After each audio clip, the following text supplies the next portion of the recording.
The ruins breathed with shadows. Thick vines choked the ancient stone pillars, and shafts of dying light filtered through the dense jungle canopy. An eerie silence ruled, broken only by the distant snarl of something that did not walk as a man. Somewhere in that ruin's hollow belly, Allery knelt, chained to a slab of weathered obsidian.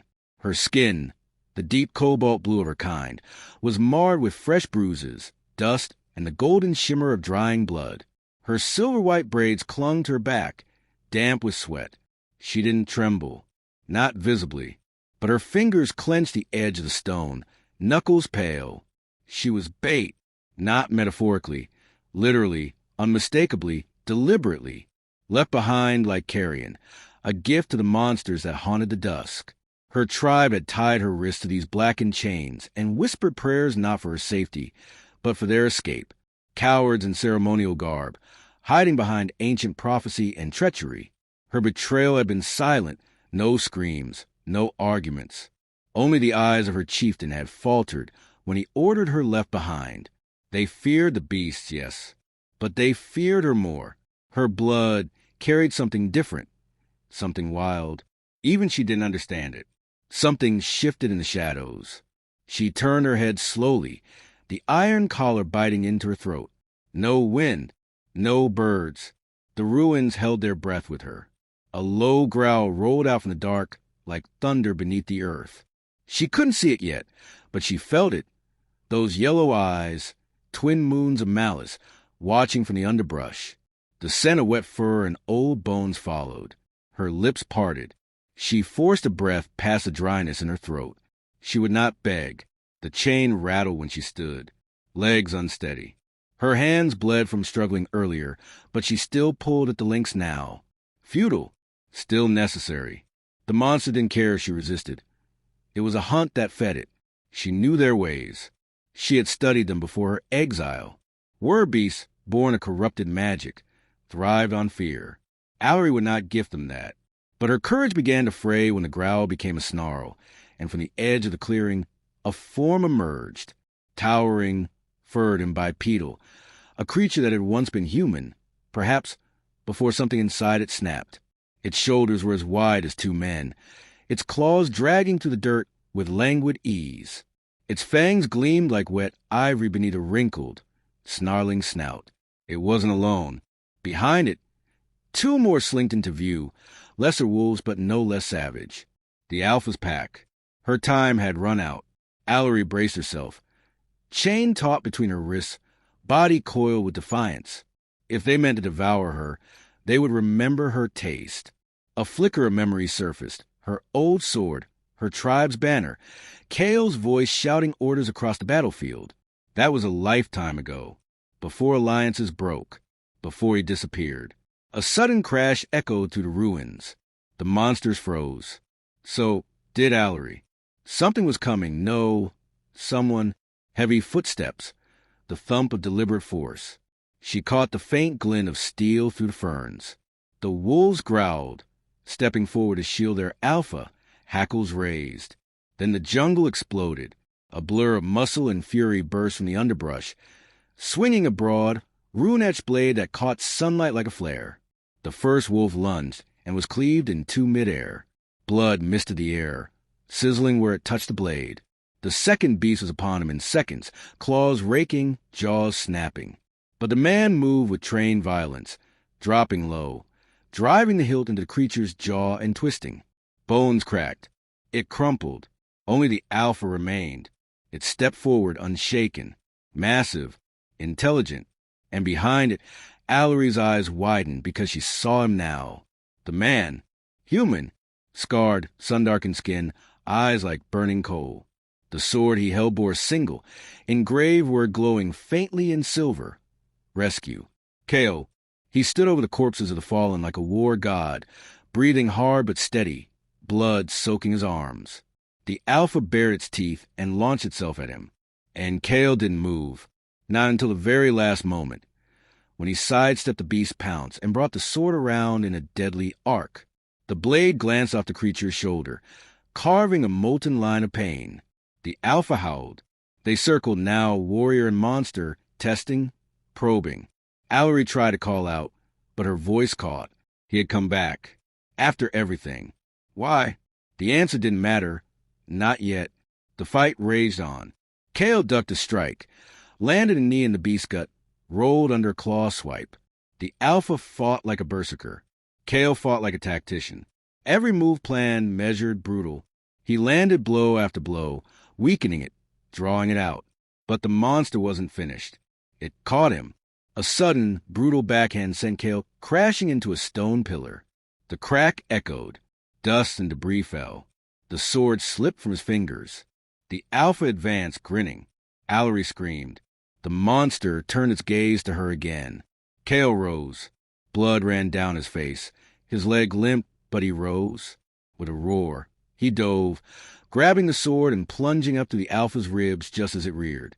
The blade burst out the other side, wreathed in silver fire. The creature's eyes widened, then dulled. It fell. Silence. Kale stood swaying. One hand braced against the hilt, the other clutching his ribs. Then he turned to her. Still stubborn, he rasped. Her throat tightened. You shouldn't be here. He stepped forward, wobbling. Neither should you. For a moment, they just stared, years of silence crumbling between them like old stone. Then, without ceremony, he dropped to one knee and began working on her chains. The blade hissed as it touched the iron. Sparks danced. The metal gave way. Allery stumbled forward. He caught her. You came, she whispered. I always did, he said, voice raw. And in the ruin's heart, surrounded by death and betrayal, two warriors, abandoned, broken, defiant, stood together again. Not as prey, not as enemies, but as something else entirely. The jungle stirred. There were more dangers ahead. But for the first time in a long time, Allery didn't feel alone. She felt ready. Kale hadn't expected her to still be alive. He prepared himself for bones and silence, for a graveyard betrayed. But finding Allery, bloodied, unbroken, eyes still fierce, had shifted something in him. Not just relief, not even guilt. Something older, harder to name. A promise he hadn't realized he still carried. Now, she walked beside him, barefoot and silent, through the vine-laced corridors of the ruins. She hadn't spoken since he'd shattered her chains. Not out of fear. He knew her too well for that. But calculation. Allery was weighing things. Him. The world. Her place in it. She hadn't forgiven him. That was fine. He hadn't come for forgiveness. He came because someone had to. He kept his eyes forward, weapon drawn. The ruins twisted like a serpent, overgrown and half-swallowed by the earth. Mist clung to the floor, swirling with each step. Every now and then, the ground rumbled faintly, echoes of deeper things. Even with the alpha dead, this place wasn't finished with them. You knew I was here. Her voice, low and even, broke the silence. Kale didn't answer immediately. A broken archway loomed ahead, slick with moss. He checked the corners. Nothing moved. Then he glanced back. I had a feeling. She scoffed. You don't risk your life for feelings. No, but I risk it for people who don't deserve what was done to them. That earned him a look, sharp and unreadable. They moved on. Allery's gait still held grace, but Kale noticed the winces she tried to hide. Her wrists were raw, her breathing shallow. He knew she'd never asked for help. She never had, not even when they bled beside each other in the last war. Pride was her armor, and her prison. The path narrowed, forcing them close. Crumbling walls pressed in from both sides. Strange markings etched the stone, spirals, sigils, old Naviran war glyphs. He recognized one, Watcher of Blood, a clan symbol. She paused beside it. This was my ancestors' ground, she murmured. They died protecting this ruin. Now it cages me. It didn't win. No, she said, eyes flicking to him. You did. Kale felt the weight of that land between them. There was no gratitude in her voice, only the quiet tension of unfinished reckoning. They emerged into a broken courtyard. Vines looped over statues long since crumbled. An old fountain gurgled with black water. Here, the air felt heavier. He knew why. This is where they planned to finish it, she said. Kale didn't ask who they were. He remembered the last reports. A Naviran splinter faction had stolen a relic of great power, a seed of ancient magic, a relic that drew the monsters, woke the forest, and poisoned the balance. Her tribe had vanished shortly after. You weren't part of it? He asked, carefully. Her jaw clenched. I tried to stop them, and they left you behind. Allery didn't answer. She didn't need to. Kale sighed and sat on a cracked stone bench, testing the strength in his leg.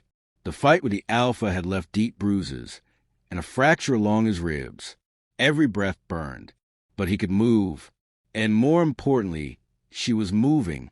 She stood before him now, silhouetted against the mist. Why did you come, Kale? He looked up. Because I couldn't ignore it. Not this time. This isn't your war. I don't care. She frowned. You left. After the last campaign, you vanished. No word. No message. We thought you died. I did. His voice was quiet. Not all deaths leave corpses. Something shifted in her expression. Not sympathy, but understanding. She sat opposite him, her bare feet silent on the stone. They sat like that, two warriors carved from different elements, staring across years of betrayal. I didn't know they'd betray you, he said. I did, she replied, and I stayed. That silenced him. You've changed, she said after a while. So have you? Not enough. I still wanted them to accept me, even after they tied me to a stone like an offering. Kale leaned forward. You think that was weakness? No, she said. I think it was faith, and faith is dangerous. He nodded slowly. It is. A distant howl rolled through the trees, lesser beasts mourning their alpha. They wouldn't stay quiet for long. Allery stood, scanning the courtyard. Her posture shifted. She was thinking again, planning. We need to move, she said. They'll come. The ruin's heart lies ahead. That's where they took the relic. Kale rose. And your tribe, if they're smart, they're already dead. He didn't argue. They passed under a jagged arch into another corridor. The temperature dropped. Walls grew tighter. Allery lit a shard from her belt, a sliver of biolite crystal. It glowed softly, casting shadows against the ancient carvings. As they walked, Kale asked, What does it do, the relic? Allery hesitated. It's called the Ember Root, she said. A piece of the world's first breath. It can awaken nature, speak to the wilds, or poison it. It responds to will. That's why they wanted me. I can shape it. And they left you? They feared I'd shape it against them. Kale cursed softly. Then we can't let them keep it. No, we'll have to burn them out. He met her gaze. Are you ready for that? She didn't blink. I was ready the moment they abandoned me. They reached a fork. The biolight flared slightly in Allery's hand, pulled toward the left path. She nodded. It reacts to the relic. Kale gripped his blade tighter. I thought I'd have to do this alone, she said suddenly. You're not alone. She gave him a long look. Then, almost inaudibly, not anymore. They advanced down the left passage, silent but not strained. The air grew thicker, pulsing faintly with an unseen rhythm. Magic. Old and waiting. Kale felt it crawl across his skin like heat before a storm. At the end of the corridor, a faint glow flickered behind a heavy stone door. Allery reached for it, then paused. She turned back to him. If we go through that door, there's no going back. Kale smiled faintly. There wasn't a way back the moment I saw you chained. A beat passed between them, brief but grounding. She pressed her hand to the door. Stone groaned. Dust fell, the light brightened, and the door opened. What lay beyond would change everything. But they stepped through it. Together, the chamber pulsed with an ancient heartbeat. Kale stepped in first, sword low, his eyes scanning every shadow. Allery followed, her biolight crystal dimming against a glow that emanated from the chamber's center, a twisted root suspended in air, veins of amber light pulsing through it like blood. The Ember Root. It hung above a stone dais, its power suffusing the room, seeping into the walls, whispering to the jungle beyond. The relic was alive. Kale could feel it in his bones, a low vibration, a call, primal and strange. Around the dais, Stone pylons formed a perfect ring, carved with runes. Allery instinctively began to read. "They bound it," she murmured, fingers brushing symbols. Not to protect it, to control it. Kale kept his weapon raised. To use it. A sound echoed through the chamber, soft, wet, and wrong, like flesh moving without permission. From the far wall, a shadow peeled itself away and stepped into the light. He wasn't surprised to see her. Mira. Her robes were dark with age and damp with the ruin's breath, but her eyes burned with the same fire Kale remembered from their days in the Naviran High Command. She had always been ambitious, always hungry. Now that hunger had a face. Twisted, tired, consumed. Allery tensed beside him. "You... still breathing, I see," Mira said. "Pity?" Kale stepped forward. "We're not here to talk." Mira raised a finger and the room groaned. From behind her, two figures emerged, warriors once of Allery's clan. Twisted now. Their skin bore the blackened veins of ember corruption.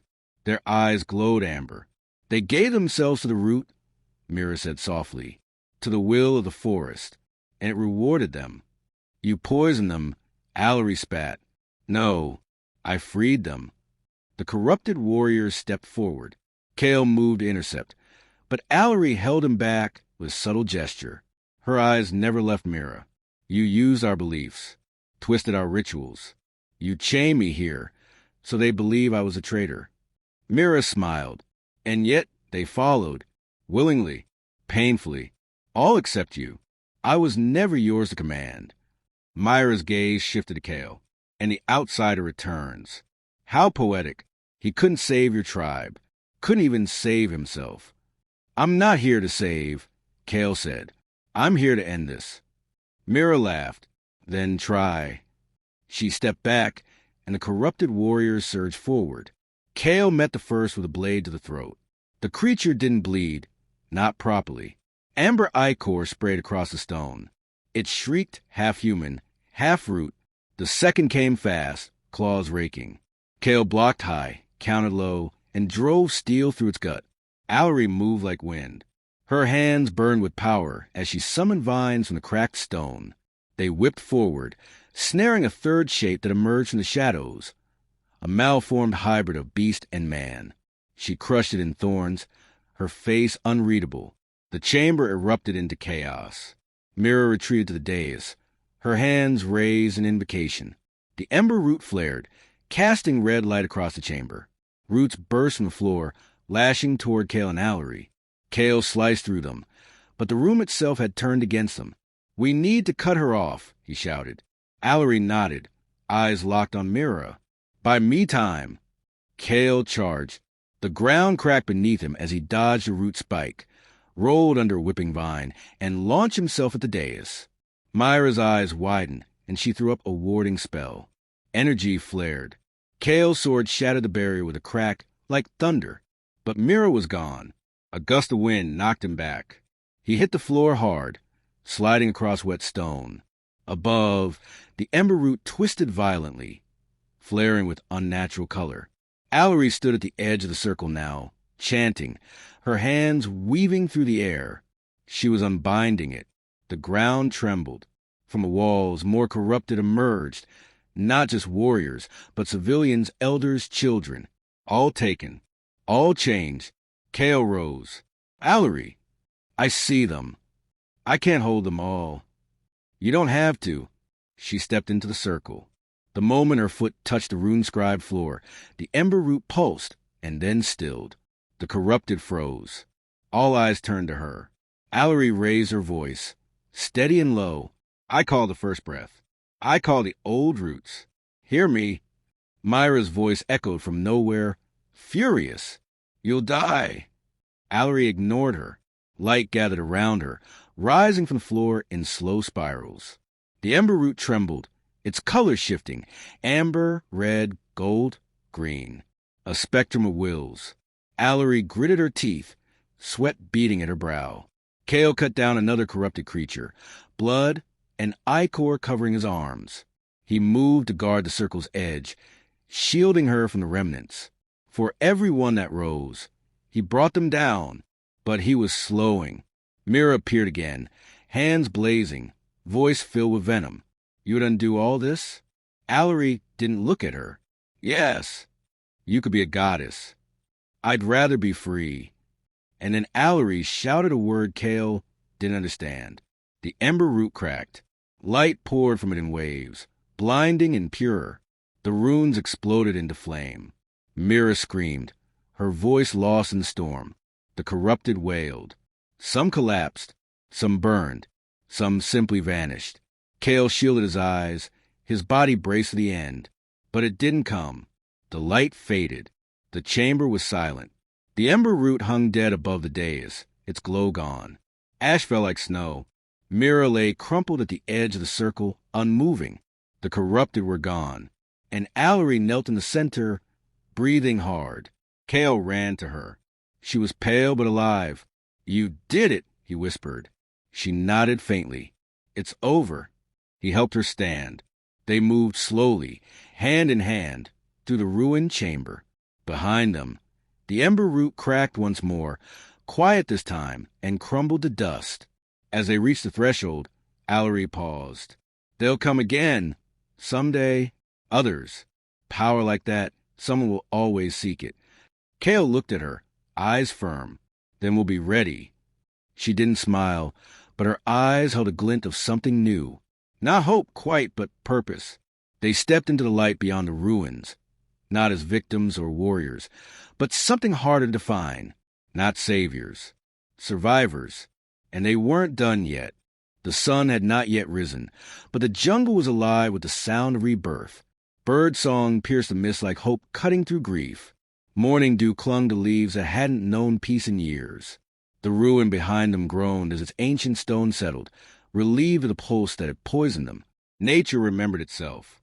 Slowly, Allery stood atop a slope overlooking what remained of her village, its skeletal framework barely visible beneath tangled roots and ash. The people were gone, most dead, some changed beyond reclaiming. But something in the soil still breathed, waiting for her decision. Kale sat at the edge of a fallen log, wrapping a strip of cloth around his bruised wrist. The fight with Mira and the corrupted had left deep marks, some visible, others hidden in the silence. He didn't complain. He never had. That was the thing about him. Kale carried pain like it was armor. Allery approached, steps light but certain. She moved like someone who had stepped through fire and come out shaped by it, not shattered. She's really gone, she said, more to herself than to him. Kale looked up. She made her choice. She made it for all of us. A wind passed between them. Not cold, not warm, just real. I didn't expect to walk away from that place, she continued. I thought I'd either free the root or die trying. You nearly did both, Kale said. She gave a faint laugh, no joy in it. You would have kept fighting, even if I failed. I always fight harder when I'm angry. You were angry? I still am. He stood, testing his weight, favoring his side. They took everything from you, and used your power to do it. I let them. Allery crossed her arms. That's what I can't shake.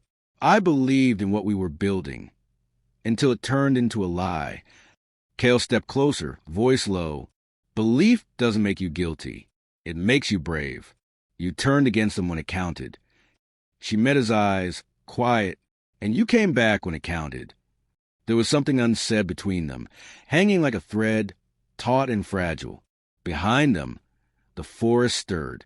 A flock of birds lifted in synchronized flight. Somewhere far off, a river roared louder than before, its path no longer choked by unnatural growth. Allery knelt and ran her fingers through the soil. It felt warm, clean. We can't stay here, Kale said. I know. They'll send others. To investigate, to claim what's left. Then we take what matters with us, she said. The knowledge, the warnings, the truth. Kale nodded, then paused. You could hide, start again, disappear. I'm done hiding. She stood, brushing off her hands. There are others like me, caught between loyalties, between blood and conviction. If they knew what really happened, maybe it would change something. You want to lead them? I want to show them they have a choice. Kale considered her, then looked out over the horizon. The sky was bleeding orange now. Day was coming, regardless of their scars. He slung his pack over his shoulder. Then we go west. Across the spine, there are old safe houses, scattered villages, places Myra's reach never touched. And if they don't believe us, she asked, they'll believe you. She didn't respond right away, but something in her posture softened. They walked together in silence, feet brushing through undergrowth that already seemed greener. A rabbit darted across the path, life returning, slowly, defiantly. A memory surfaced in Kale's mind. Allery years ago, laughing around a fire, her hair wild, her voice fierce as she told impossible stories about spirits and storms. She'd been different then. So had he, but some part of that fire still lived in her eyes. I never asked, he said after a while. What would you have done if I hadn't come?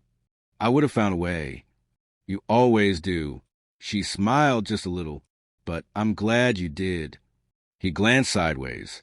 You were bait. I know. Do you blame me? She stopped. The question hung heavy in the clearing. I blamed everyone, she said finally. But I think I hated myself most, for not seeing it sooner, for staying too long, for surviving. Kale didn't speak. I don't know what comes next, she continued. I don't know how to rebuild from ashes, but I'm not waiting for permission anymore. He stepped closer. Then we rebuilt it our way. A low growl rumbled from the bushes ahead. Kale reached for his blade, but Allery raised a hand.